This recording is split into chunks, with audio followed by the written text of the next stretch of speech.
Bible study number 2. It comes from Genesis chapter 1 verse 1 to chapter 2 verse 4.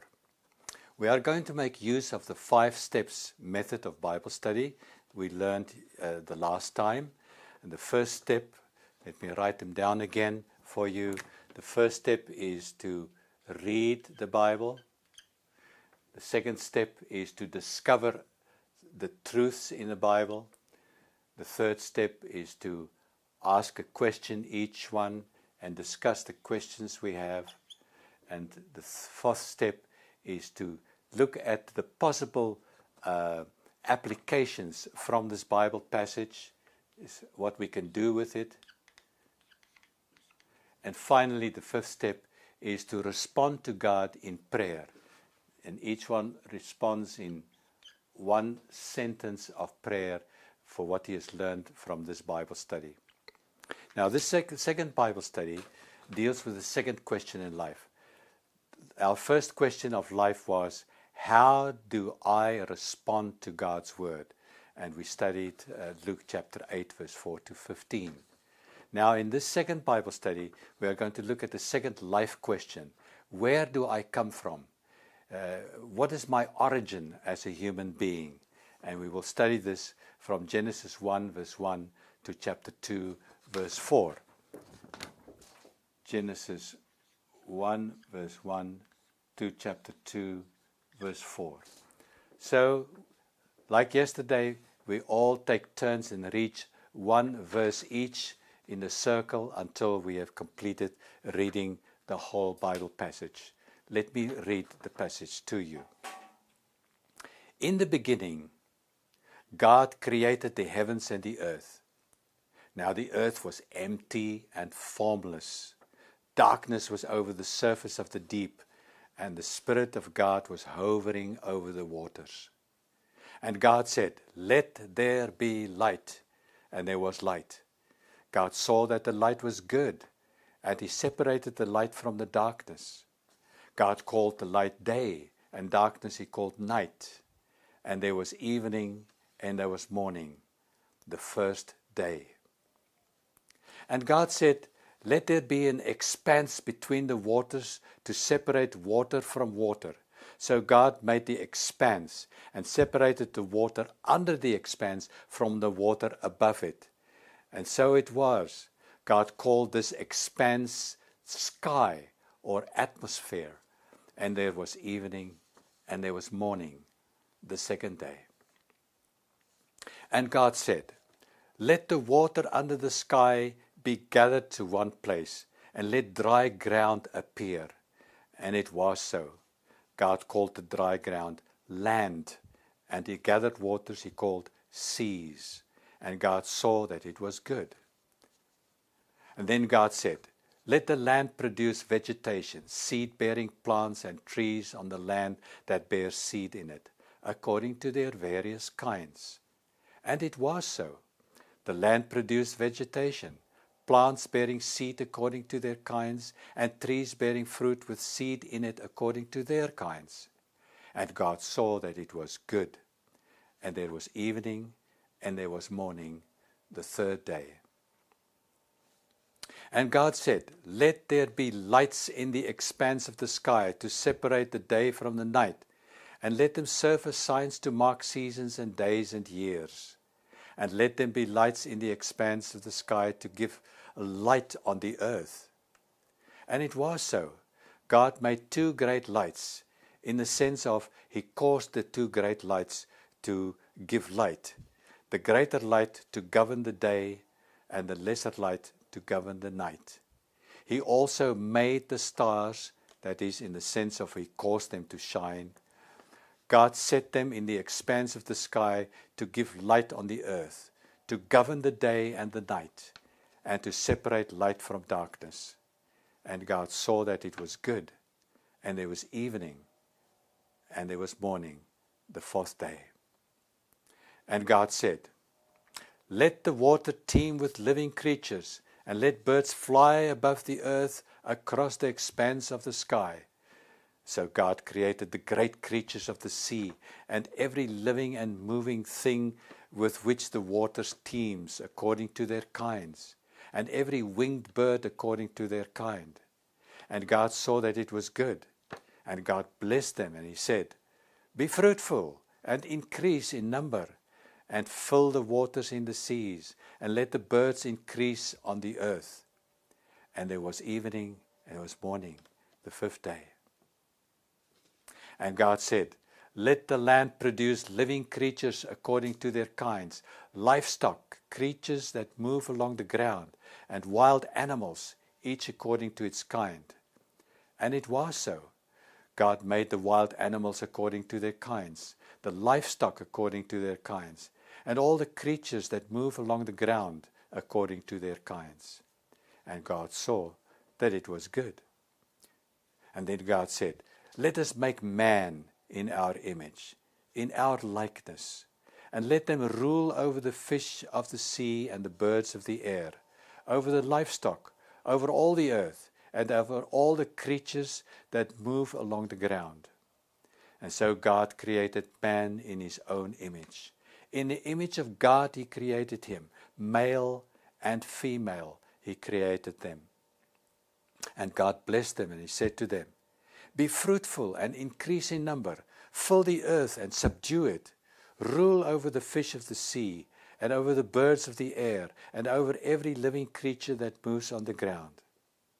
And then God said, I give you every seed-bearing plant on the face of the whole earth, and every tree that has fruit with seed in it.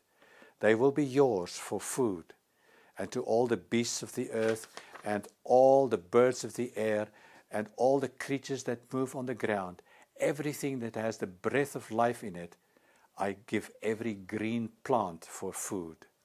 And it was so. God saw all that he has made, and it was very good. And there was evening and there was morning, the sixth day. And thus the heavens of the universe, or the universe, and the earth were completed in all their vast array, that is, in all its details. By the seventh day God had finished the work he had been doing. And so on the seventh day he rested from all his work, that is, he stopped creating new things. And God blessed the seventh day and made it holy, that is, he set it apart from other days, because on it he rested from all the work of creating that he had done. This is the account, that is, the historical account of the heavens, that is, of the whole universe, and the earth, on the day they were created. The Hebrew text says, on the day they were created, not when they were created. So then we come to the second step of our Bible study, discover. It is the observations that we make. So each one in the group now take some time, 1 or 2 minutes, find out what is the one thing I understand that I like and I like to share with the whole group. And then we will take turns to share our discoveries with one another. Remember, not questions yet, but discoveries. Let me share 2 discoveries. 1, from Genesis 1 verse 27. God created man and woman in his own image. I am, as a man, as a human being, I am different than animals, because animals do not have the image of God. As an image of God, I'm a recognizable copy of God's personality. I have been given the same kind of characteristic features that God possesses. A second discovery, God created me for a specific task. Genesis 1 verse 28. I am created to have a relationship with God, to have a relationship with other people, and to have a relationship with nature. With regard to God, I am to bear his image in a worthy way. With regard to other people, I must respect the differences between male and female. And with regard to nature, I must subdue it and rule over it. Now we come to the third point of our Bible study. After we have shared our discoveries, let us take time to think about one question you would like to ask the group. It may be a question from this Bible study or related to this Bible study. But remember, the question must be an open question. Don't ask a question that that has the answer yes or no. They all start with a verb. For instance, should I do this or should I not do this? May I do this or may I not do this? Ask open questions. They all start with a question word. Who, what, when, where, why, how, etc. So start your question with a question word, and it always becomes a question that people can discuss with one another. Here follows some questions, possible questions from this Bible passage, and also possible answers to these questions. Question 1. What kind of literary genre is in Genesis 1 verse 1 to 2 verse 4? Because man was not present at the creation, God himself gave a revelation of creation to man. He gave an historical account of how he created the heaven and earth even before man was created. He gave man a revelation of creation, not in the form of a scientific treatise, not in the form of a vision, not in the form of a poem, but in the form of an account, a historical account of how the existing things, the universe, the earth, and everything in it became a reality. The Hebrew word for this historical account is toldot. This passage in Genesis 1 is a revelation in the form of an historic account, even though the creation days 1, 2, 3, and 4, light and light bearers, the creation days 2 and 5, the water with its birds above in the atmosphere and the water with its fish below in the atmosphere, and the creation days 3 and 6, vegetation and animals, man on earth, show some parallelism. So creation day 1 and 4, 2 and 5, 3 and 6 have some parallel relationship. Second question. How long did the creation take? The Bible says in 6 days. But how must we understand these 6 days? Must we understand these days, the word day, as only 24 hours? Or is it a longer period? The Hebrew word for day is yom. You write it like this, yom. And this word in our Bible study is used in 5 different ways in this passage. In verse 5, the word day refers to the whole period of the first creation day. So it refers to a creation day. Or you could say the period of creation. And then to only the light, secondly to the light part of such a creation day. Thirdly, this was in verse 5.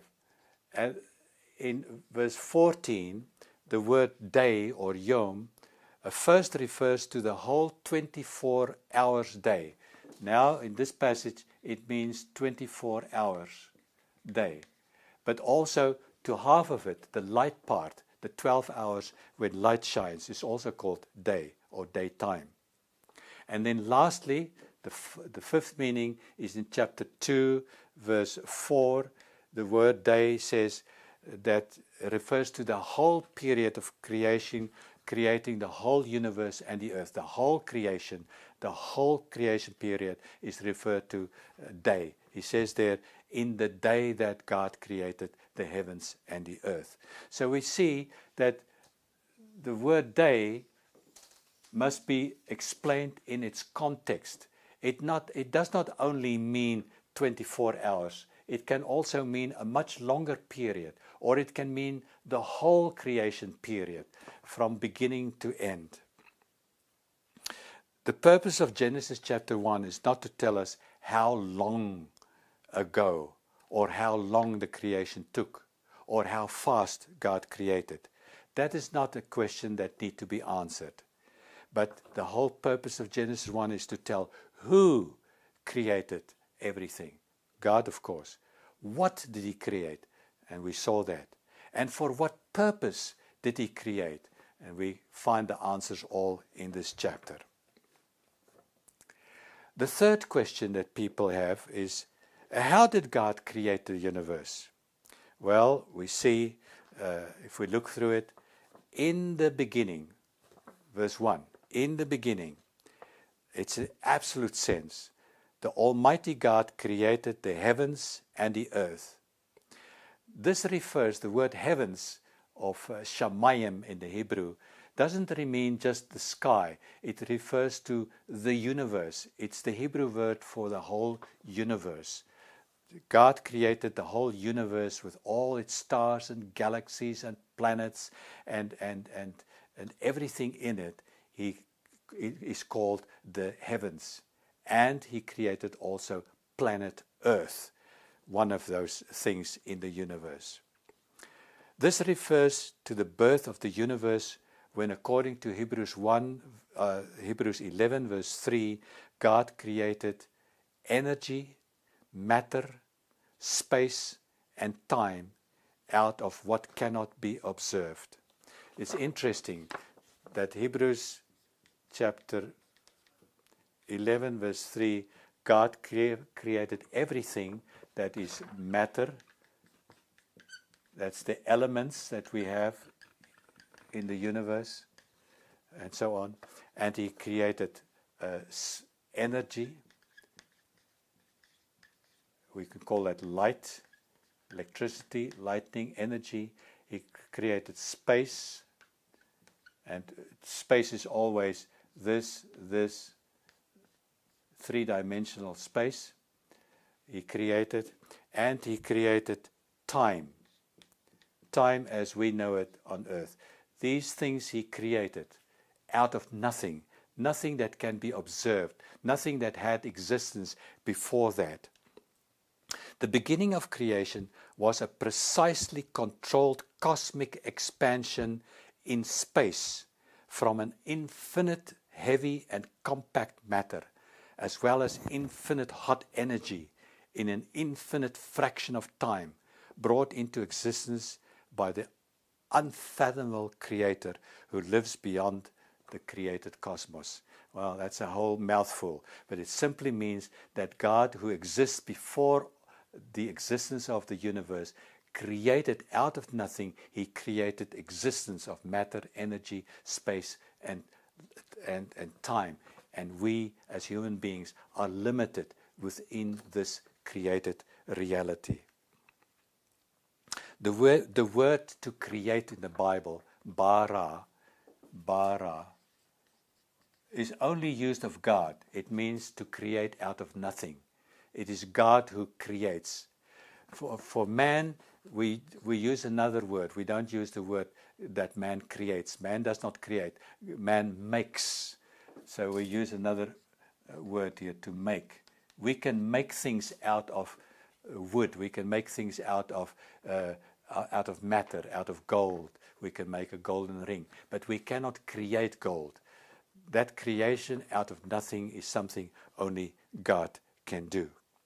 So when the earth was created, it was empty. We read in verse 2. The earth, planet Earth, was empty. That means there was nothing there. It was just no people, no animals, no trees, no flowers, no birds, no fish. It was empty. And it was formless. There were no mountains, no horizon, no trees. Nothing had a form. There was nothing that had any shape. And then finally, it was dark, empty, formless, and dark. You could not see on the earth. There was no light penetrating to the earth. The planet Earth was completely empty. Tohu in the Hebrew. There was no dry land, no trees, no plants, no living creatures. The planet Earth was formless. that is in Hebrew, bohu. It did not have any ordered form. It looked like a great flood, a mayim. The planet Earth was in darkness, the Hebrew choshek. There was no light that penetrated to the earth. So it's significant to see that God had not finished the planet Earth. He created the planet Earth, but now He's going to tell us how He continues this creation on planet Earth so that it becomes a place where man and woman can live and function. And that is the whole purpose of Genesis chapter 1. It took a very long time to form the right galaxy with the right elements that became the Milky Way. It took a very long time to form the right star in the right position within the galaxy that became the sun. And it took a very long time to form the right planet at the right distance from the sun that became the earth that could support life. After that, it took a very long time to form everything on earth. How much time?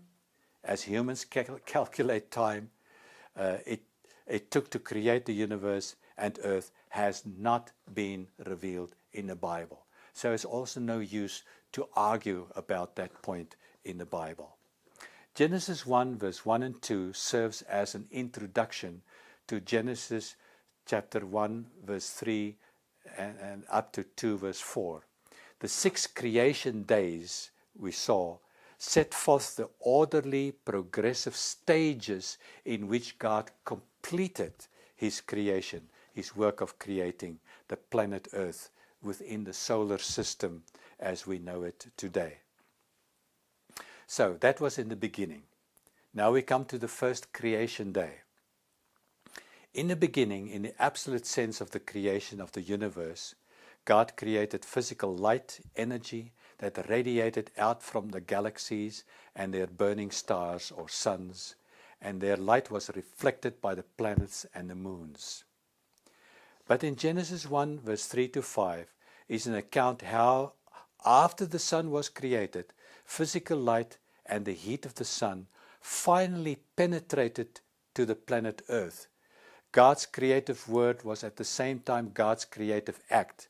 When God says, "Let there be light," He means let there be light on earth, as it is now, still covered in darkness. Light penetrated to earth, but the light bearers, the sun, moon, and stars, could not yet be seen. They were there, they already existed, but their light shines, it penetrates to the earth, but the bodies themselves, the body of the sun and the moon and the stars, and so could not be seen yet. It was covered by thick clouds in the sky.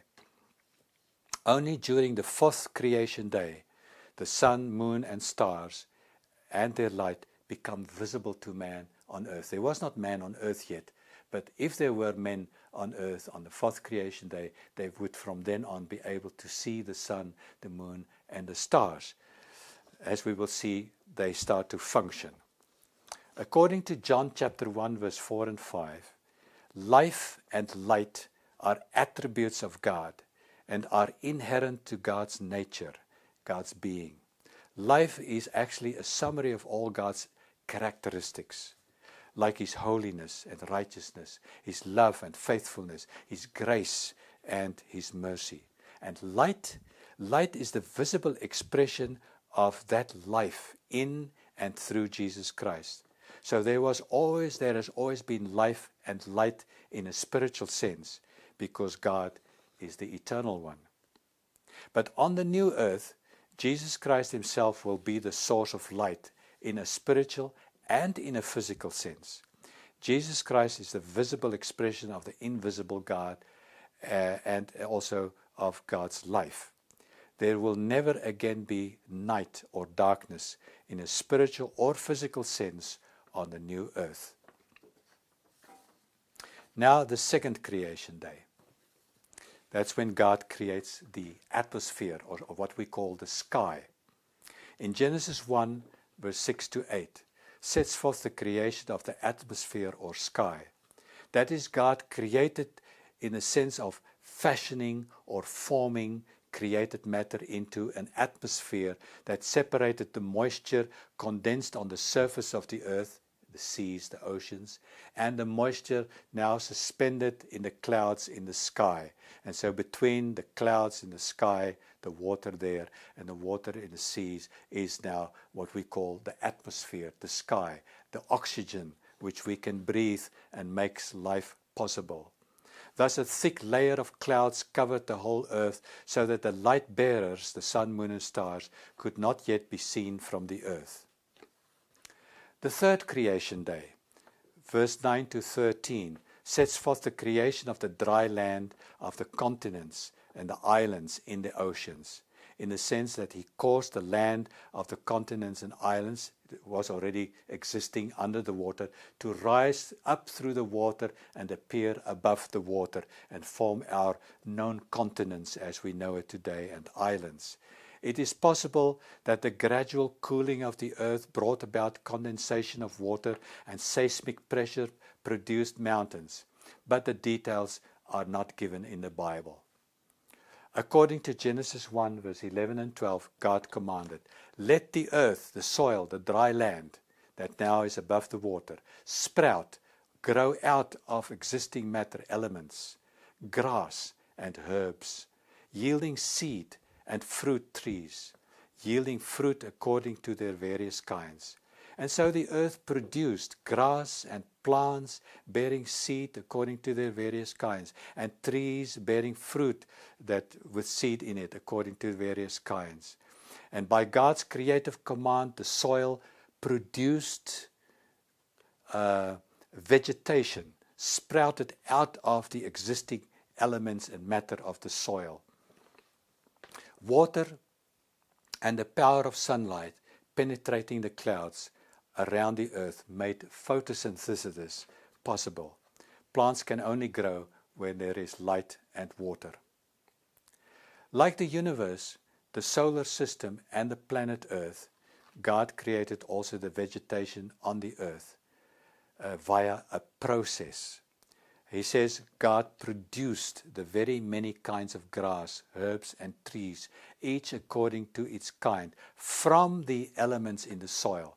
So God first created, there was nothing, then God created elements, soil, and then God caused the soil and then to develop or create into plants, and caused plants and trees to grow out of the soil. There is this process of creation that is described in chapter 1.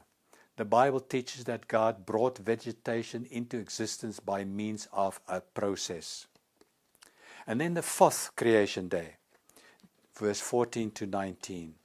It reveals the creation in the sense of coming into existence of time and seasons for the use of mankind. The stars, the sun, the earth and the moon, they were already created out of nothing, observable in the beginning, thus not on the fourth creation day. However, on the fourth creation day, God made, not created. He uses a different Hebrew word. He made. And the Hebrew word there is not bara, but is asa. Asa. So bara is what God creates. Now God makes something out of the created matter. He makes that is causes to come in, to be seen, these light bearers, the stars, the sun, the moon. They become visible. He makes them visible from the earth, and thus to begin to function as indicators of time, indicators of seasons, indicators of direction on earth. In this way, the accurate calculation of time in hours and minutes and seconds, and also the calculation of seasons, summer, winter, and spring and autumn, and the determination of direction would be possible for man after they have been created. From the fourth creation day onwards, the movement of the stars, the movement of the sun, the movement of the moon could be observed from the earth. The constellation of stars would later help people to find a way when they travel, and the sun and moon would help them to devise an agricultural calendar for the seasons and a historic calendar for the calculation of time. and of course the creation of watches and clocks. Thus clearly points to the fact that God created the earth for man. He does not create it for any other purpose. He creates all these things to prepare the creation of man. He creates it for man. The two great lights are not intended to indicate scientific facts, but describe the way in which people observe the greater light, the sun, because the moon is much smaller, and it's just the way we see it from the earth. The fifth creation day, verse 20 to 23, relates the creation again in the sense of bringing into existence something that did not exist before, namely marine life, fish, freshwater life below in the atmosphere, and also to create things like flying creatures above in the atmosphere, the birds. This included the great sea creatures, whales, all kinds of fish, crabs, shrimps, all kinds of flying birds, lizards, and insects.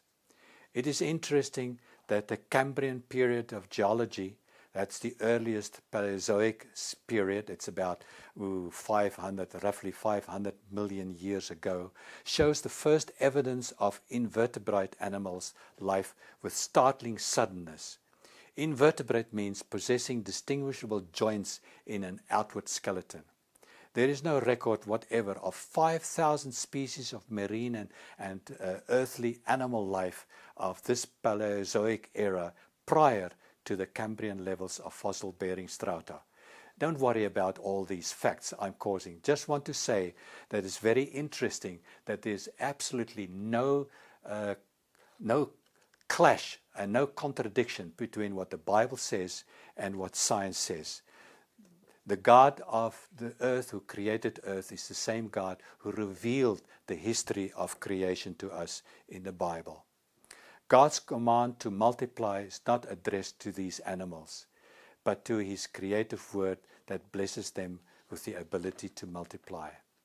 And now, the sixth creation day, verse 24 to 26. It relates the creation of all the land animals after their species and the creation of man.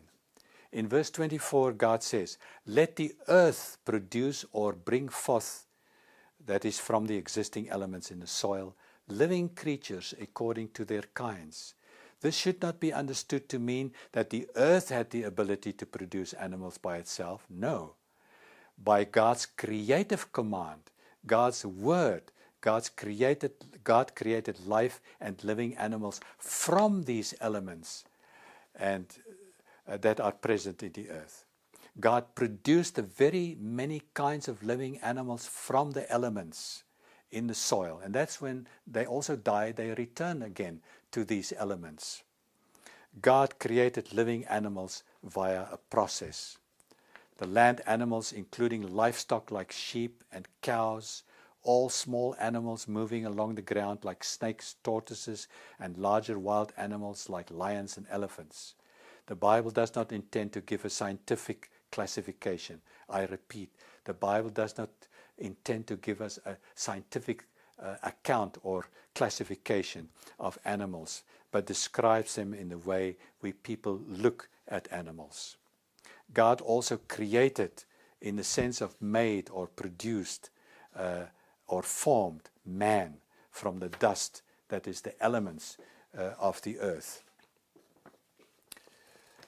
God produced the living man from the elements, so he created man also via a process. God first from nothing made the elements, let us say carbon and oxygen and all the other elements. And then we read in Genesis 2, he takes this and forms it into a clay man, if you like. It's in the second rough stage. And then in the third stage, God blows his life, his breath into this, and man becomes a living soul, a living reality. Each one of the 6 creation days was symbolized by a complete cycle, from the beginning of darkness of creation day to the beginning of darkness of the following creation day. The real intention of this formula, and there was evening and there was morning, the first day, etc., was to show that there were definite and distinct stages in God's production in the procedure in creation. The intention of the author was not to use this formula as evidence of a literal 24-hour day of concept. God does not reveal how long one of the 6 creation days took. A creation day could have been a very long period of time. But it could also be a very, very, very short period of time. Depends on how fast God created. And so the whole question of how long the creation exists or not is not applicable to us. We cannot fathom an answer to this question. Genesis, a creation day could have been a very long or a very short period, depending on the speed with which God created. Human time, in terms of 24-hour day or 365 days a year, only became relevant for man after the creation. Only on the 4th creation day, human time was created and became a reality for man to think in. Genesis 2 verse 1 is a summary statement. It says the creation of the whole organized universe had now been completed. He uses the word completed. So the process was now completed. Verse 2 says that the 7th day started as soon as God had finished his work of creation. While Genesis chapter 1 is a summary of the creation, Genesis chapter 2 is an elaboration, an extension, an elaboration of the creation of man and of the woman. Now question 4. How should we understand the 7th day that concluded God's original work of creation? Well, there's no closing formula. The Bible does not teach that God rested only one 24-hour day at the conclusion of the whole creation work. There is no closing formula for the 7th day. The 7th day is not like one of the 6 creation days with an end to its period. God had 6 creation days, each with a definite end and indefinite length. But it was followed by one day of rest, which has no end. No more creation days will follow. The New Testament teaches that this 7th day has continued right into the church age as God's rest, God's sabbatismos in the Greek. In Hebrews chapter 4, verse 1 to 11, it is clearly taught that when God completed his work of creation, he rested. That is, resting does not mean that God, after his creative work, is now tired and needed time to rest from all his work. It means that God was doing no more creating. In a sovereign way, God is still maintaining his creation. He is still reigning over his creation today. We read that in John 5:17, that God works up till now and also Jesus works. Likewise, God's people, having completed their service on earth, will enter into God's rest in Revelation 14. This Sabbath rest, Hebrews 4, of the people of God refers to the life in God's presence in heaven immediately after death of a believer. Or it refers to life in God's presence on the new earth after the second coming of Christ. We don't know. Both are possible. The Sabbath rest continues forever and ever. Something to look forward to. Now the purpose of the weekly Sabbath day in the Old Testament. The pattern of God's work of creation became the pattern for man's weekly labor. The purpose of the 7th day in the week was threefold.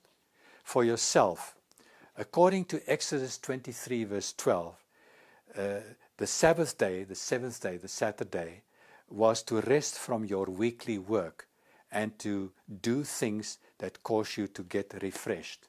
Well, what causes you to get refreshed? For instance, if you're an engineer, you stop working as an engineer. But what causes you to rest on the day? To recharge your batteries is what it means. Well, it can be going to the beach or going to have a bicycle ride, or taking a long walk in the mountains, or sleeping an extra hour. But that is, God gives us 1 out of 7 days to rest in this way, to recharge our batteries and energies from the 6 days of work. But also for God, this day has a purpose for God. According to Leviticus 23 verse 3, that the Christians must meet together as believers and have a sacred assembly. That is why Christians always meet on this day, and they assemble together to worship God. So the 7th day is not only for man to rest and recharge his batteries, but it's also to meet God and build up our relationship to God. But then also for other people. According to Mark chapter 3 verse 4, it is to do good and save lives. The 7th day gives everyone a chance 1 day in a week to serve God, to help people, to do good, to save lives, to preach the gospel, to teach children Sunday school, etc., etc. So we see that the whole purpose of the 7th day is very clearly revealed in the Old Testament in Exodus 23, Leviticus 23, and Mark 3. Finally, the 7th day of the week and the first day of the week in the New Testament. In the New Testament, the first day of the week, the Sunday, observed the 7th day, the Sabbath, and became the weekly day of the Lord in Revelation 1 verse 10. Why in the New Testament did the believers in God change from the 7th day of the week to the first day of the week? Well, we can see that very clearly in the New Testament. According to Luke 24 verse 1, Jesus Christ was resurrected on the first day of the week, on the Sunday. And according to Acts 2 verse 1, the Spirit of Jesus Christ was poured out on a Sunday, on the first day of the week, the Pentecost. And according to Acts 2 verse 42, the first church was founded on a Sunday, on the first day of the week. And according to, further in the Bible, Christians continue to meet together on a Sunday. Acts 20 verse 7, 1 Corinthians 16 verse 2. So while the 7th day of the week, the Sabbath or the Saturday, celebrated the end, the completion of God's creation, the first day of the week, the Sunday, celebrates the beginning of God's salvation. This concludes God's creation work. This celebrates the beginning of God's salvation work within the history of creation, within the history of man. We will end our Bible study here. We end it by praying together in a circle. What did God teach you about creation? Each one pray 1 sentence, no more, 2 sentences maybe, and respond to what God teaches you about your origin. Let me pray. Father, thank you that you show me where I come from. I am not made in a certain country. I'm made in heaven. I'm created by your hands. Thank you that you created me beautiful, that you created all people beautiful. Thank you that you are my origin, and I want to serve and live for you. Amen.